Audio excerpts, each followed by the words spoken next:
What's up guys, Bricks Galore here, and today we're going to be ranking every single LEGO Star Wars 2023 set. It's been a great year and we have lots to cover, so let's get right into it. Just for starters, we're not going to be counting any of the two UCS sets or the two microfighters that came out this year, just because I feel like they're in their own category and can't really be ranked with just your average sets. And of course, we know which set would be number one if I did that. So anyways, with that, this is going to be a long video, so let's get into the ranking. In last place, we have one of the worst LEGO Star Wars decisions ever made. The LEGO Stormtrooper Mech. And of course, LEGO did these mechs, and you'll see that all three of these are the last three spots on the list.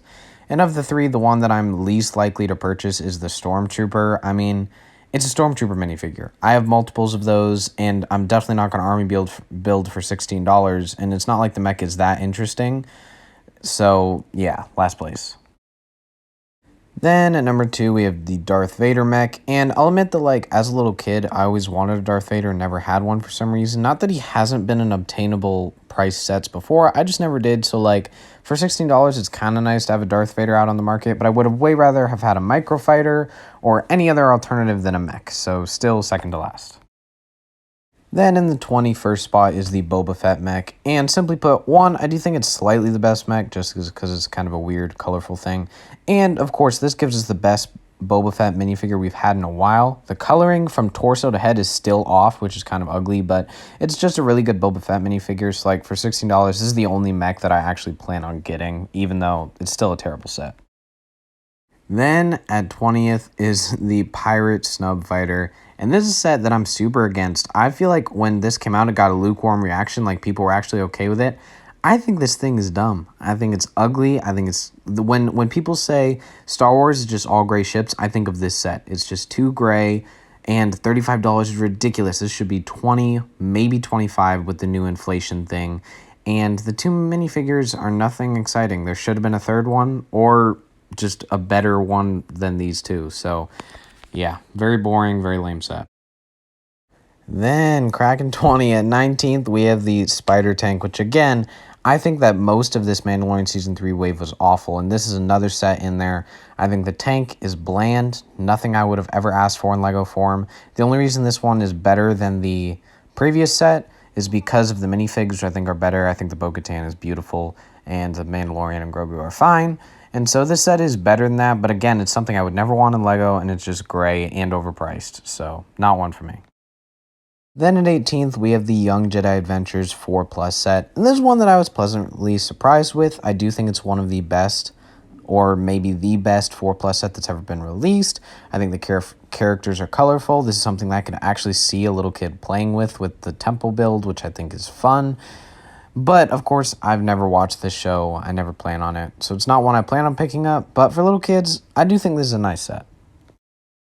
Then at 17th, we have the 332nd Ahsoka Clone Trooper Battle Pack. Now, this is one that when these episodes first aired, when Season 7 first came out, I really wanted this thing to be made. And so, one, I think this is like, what is it now, 3 years too late. And so it doesn't excite me for that reason. And the other reason, of course, is that these look substantially worse than the version of this clone trooper that came out in 2020. I mean, like, it's alarming how much worse they actually look. Like, it's bad. And so this is one that I plan on picking one up just so I can say I have it, but that's it.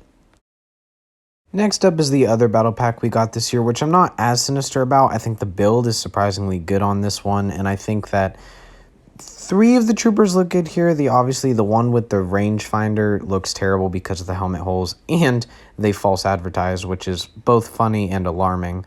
But yeah, overall, I think it's a fine battle pack. One that I plan on picking up like 3 for my clone army, but it's just one that seems repetitive, and I would have rather gotten a different Legion than another 501st battle pack. Then at 15th is a set that I've sort of come around on, but I also still think looks very ugly, and this is the $200 giant buildable Chewbacca.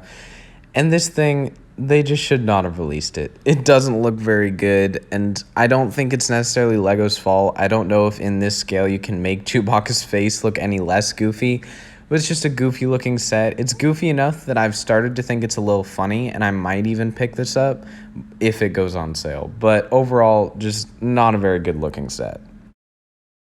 Then in 14th is Yoda's Jedi Starfighter. This is actually one that, even though it's this high on the list, I might not pick it up because I have the other Yoda Starfighter. And this one, I just don't feel that it was needed. I think there were a lot of better sets that could have come in here. I understand that maybe some other people missed out on that set, and so this could be a good way to pick up this ship. But overall, I just don't love it, and for $35, it seems overpriced. This seems like a $25 set, so yeah. At number 13 is a set that I do really enjoy, but I just think looks a little off, and that is the Captain Rex buildable head. And, I mean, I think they tried. I really like Captain Rex, so I'm definitely going to pick this one up, but it's just the proportions are sometimes off with what the helmet really should be, and that does hold me back a little bit on this set, even though I do quite enjoy it. Now, right above that set is a set that has the exact opposite problem, and that's Princess Leia's helmet. And this I actually think is perfect in terms of scale and the exact design. I think it looks exactly like it does in the movie, but I don't really have any attachment to this helmet. I mean, it's from a good movie, but it's only in there for a little while.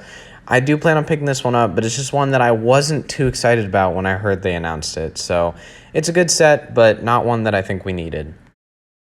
Just outside the top 10 is the Yavin 4 Rebel base, and I love the minifig selection of the set. That is outstanding, and that gets at a lot of these spots because I think it has one of the best minifig selections in actually a long time of LEGO Star Wars. But for the actual build, even though I've been wanting a Yavin 4 Rebel base, I guess I just didn't picture this. It's super simple. It's clear that it's 8+ just from when you look at the set, and I think if they just given this set $40 more just to enhance the outside of the build, make it look more realistic and less blocky, this could have been a 3-2-1 set of the year, but it's just the simplistic look that kind of gets me off on it, and I don't absolutely love this set for that reason. Cracking our top 10 is the Mandalorian Fang Fighter versus TIE Interceptor. And this TIE Interceptor is beautiful, and I'm so happy that we got a TIE Interceptor. On that same note, I don't care too much for the Mandalorian Fang Fighter. I think it's just kind of bland and boring. Both of them are accurate, good builds, but I don't love this 2-in-1 pack. If this was just the TIE Interceptor, it would be higher on this list. Anyways, the minifigs are super boring, nothing there. So it's a good set, one that I already have picked up, but I do wish that it had just been sold as a TIE Interceptor. At number 9 is the Endor Speeder Chase, and this is about on the list where it's sort of about preference because I think this is a perfect set. I love this set. I think it's underrated. I'm glad that they didn't do it at a more expensive price. I'm glad they did it here where it's reasonably easy to obtain. I really, really enjoy this set, and I'm super excited to pick it up and build this one. And overall, I just think this is a good set. I think, of course, it's sort of weird. There's only 2 trees, but again, I'm glad they did it at this price. So overall, a very good set. At number 8 is Ahsoka Tano's T6 Shuttle, and I love this set, both for the amazing minifigure selection with the best Ahsoka minifigure we have ever had, in my opinion, as well as Hugh Yang, a wonderful minifigure, and Sabine, who is fine, and then, of course, the Sith, who didn't end up being that important in the show, but it's still cool to get him here. And overall, I like this set. I do sort of wish that it had just been the original colorway and not this gray, because I just don't think it looks as good. But overall, a very good set and one that I already have, and I'm super excited to build. Next up, we have the TIE Bomber, one that I bought as soon as it came out, and I'm so happy that LEGO was able to find a way to do this set at this scale, because they always said they wouldn't, and the fact that they did is awesome, and I think it's a very, very beautiful set with a actually very good minifigure selection, too, and overall, this set just blows me away every time I think about it. I love it. I love the play features. I already have one built, and I might even get a second one for my sealed collection because that's how much I enjoy this set. Overall, just a beautiful set. Then at number 6, we have Clone Commander Cody, and oh my goodness, I love this set. When they first released the buildable helmets, after they finished the original trilogy that they were doing, I was so wanting a Clone Trooper, and I'm so glad that we got one here, and it looks so good. It really does. It is a beautiful build. It is perfectly proportionate to what we see in the movie, and of course looks good and is a character that I enjoy. So I love this set. At number 5 is the surprise set of the year, the midi-scale Super Star Destroyer. And oh my goodness, I'm so glad they brought back this sub-theme of LEGO Star Wars with the midi-scale sets. Because I have already the big Star Destroyer. I don't know if I would have bought a giant Super Star Destroyer, but this set I'm definitely going to buy, and I really like it. I think it's beautiful. It's perfectly done in this scale. And it was just such a good idea to bring this sub-theme back, and I was never old enough or into Lego when the first two came out, so I'm very glad they brought this sub-theme back, and I think that this was a perfect surprise set. At number 4 is a very controversial set that is the Coruscant Guard gunship, and I see the downsides. I see that this is not properly scaled and is too small. I see that, okay? I see that Commander in here is terrible. I see that, okay? But on the other hand, I was not into Lego when the first and great 2013 gunship came out, so I never got to have that. And when the UCS gunship came out, I bought it, and it's probably my favorite set of all time. But I remember I was like, I do wish this was play scale. So I'm just so happy to have a play scale gunship out right now. And I think the Coruscant Guard idea, while maybe a weird choice, is a very unique one and one that's exciting. And besides for the Commander and the clones, I think that both Palpatine and Padme are great minifigs here. And so not a perfect set by any means, but one that personally means a lot to me and I'm excited to pick up in my collection. At number 3, we have the most underrated set of the year in my opinion, the New Republic E-Wing versus Shin Hati's Starfighter. I love this set. I think that both of them are very colorful, which is something sadly unique to Star Wars these days, and I absolutely love that about them. The minifigure selection is the best of the Ahsoka sets in my opinion, and is wonderful, and each character is done so well. And then overall, these are just two amazing ships, and putting them in this 2-in-1 pack is perfect because I like both of them equally. So overall, this is a set that I can't get over. I love it, and I'm sad that it hasn't gotten as much praise as I think it deserves. At number 2, I think we have the best diorama set of all time. That is the Emperor's Throne Room. Whew, this is just one that it's difficult to take in. It is so good. The window, the stairs, the execution. This is a perfect set. I love this set. Obviously, the minifigure selection is great. You didn't need anything more than this. I like Luke's new hairpiece, even if it's a little goofy. This is one that blows me away. I have nothing to say bad about this set. It's, not the most exciting set ever. It's original trilogy, but I love this set. But my favorite set of the year, the Ghost and Phantom 2.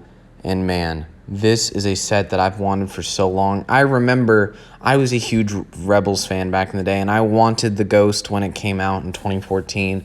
But as a little me, I did not have enough money to buy that and was never gifted it or anything. And so having the opportunity to get the Ghost is just so amazing. Something I'd never thought we'd get in LEGO because obviously Star Wars Rebels sets didn't do that well. And so the fact that we actually get a Ghost is so amazing to me, and I'm so happy even just seeing it now.